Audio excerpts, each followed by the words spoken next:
8ஆம் வகுப்பு தமிழ் இயல் 6 உரைநடை உலகம் பகுதியில் கொங்கு நாட்டு வணிகம் பாடத்தின் தொடர்ச்சி.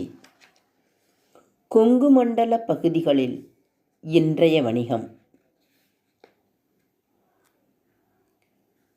நீலகிரி கிழக்கு தொடர்ச்சி மலையும் மேற்கு தொடர்ச்சி மலையும் சந்திக்கும் இடமே நீலகிரியாகும். இம்மாவட்டம் முழுவதும் மலைப்பகுதியால் ஆனது. காடுகள் நிறைந்த இம்மாவட்டத்தில்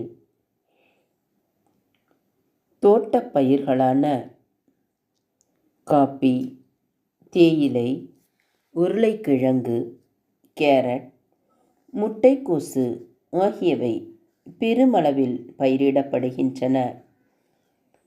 தைல மரம் யூக்கலிப்டஸ் இங்கு வளர்க்கப்படுகிறது. நீலகிரி மாவட்டம் தேயிலை தொழிற்சாலைகள் நிறைந்தது. புகைப்படச் சுருள் தயாரிப்பு தொழிற்சாலை, துப்பாக்கி வெடிமருந்து தொழிற்சாலை, தைல மரம், எண்ணெய் தொழிற்சாலை ஆகியனவும் உள்ளன.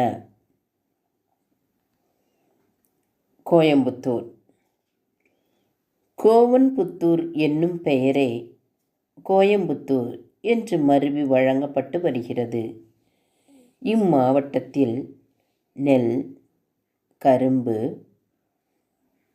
காய்கறிகள், பூக்கள் போன்றவை பெருமளவில் பயிரிடப்படுகின்றன.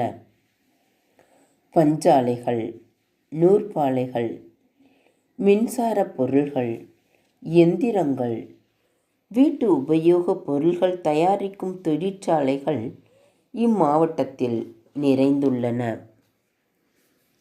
திண்டுக்கல் வரலாற்று சிறப்புமிக்க திண்டுக்கல்லில் நெல், சோளம், திணை வகைகள், வாழைப்பழம், காய்கறிகள் போன்றவை விளைவிக்கப்படுகின்றன. இப்பகுதி மலர் உற்பத்தியில் முதலிடம் வகிக்கின்றது. எனவே தமிழ்நாட்டின் ஹாலந்து என்றும் சிறப்பிக்கப்படுகிறது. அரிசி, தோல், பூட்டுத் தொழிற்சாலைகள் நிறைந்த மாவட்டம் இது.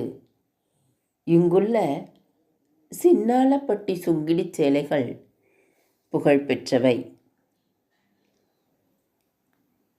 ஈரோடு பரப்பளவில் ஈரோடு தமிழ்நாட்டின் 2வது பெரிய நகரமாக விளங்குகிறது.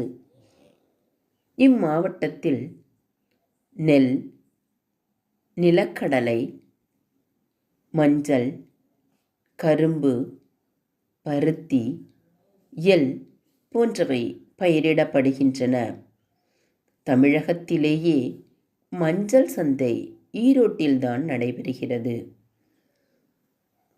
துணி நூற்பாலைகள், எண்ணெய் ஆலைகள், சர்க்கரை ஆலைகள் பெருமளவில் உள்ளன.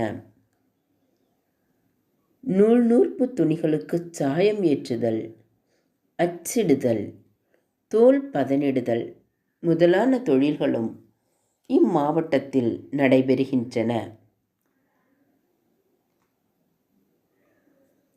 திருப்பூர் இன்று திருப்பூர் மிகச் சிறந்த பின்னலாடை நகரமாக விளங்குகிறது.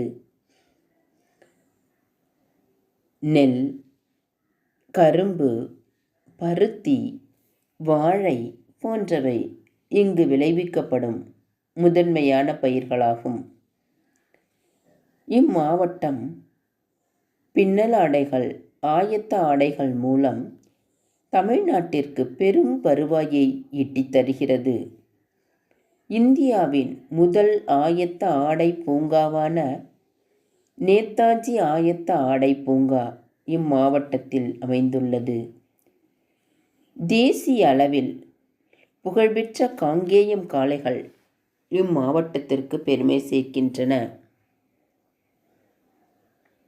நாமக்கல் பச்சைமலை, கொல்லிமலை, சேர்வராயன் மலையின் ஒரு பகுதி ஆகியவை இம்மாவட்டத்தில் உள்ளன.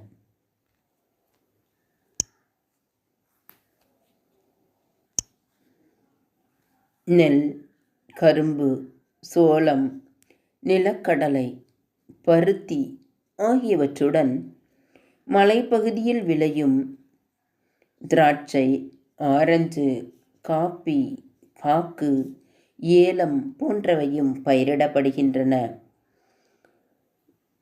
முட்டை கோழி வளர்ப்பிலும் முட்டை உற்பத்தியிலும் தென்னிந்தியாவிலேயே நாமக்கல் முதன்மையான இடம் வகிக்கின்றது. இங்கே சிமெண்ட், காகித தொழிற்சாலைகள் உள்ளன. கைத்தறி நெசவு, வெண்கலப் பொருள்கள் செய்தல் முதலான தொழில்களும் நடைபெறுகின்றன. சிற்றுந்து, சரக்குந்து ஆகியவை அதிக அளவில் இயங்கும் மாவட்டமாக நாமக்கல் விளங்குகிறது. சேலம் மாங்கனி நகரம் என்னும் சிறப்பு பெயர் கொண்டது சேலம்.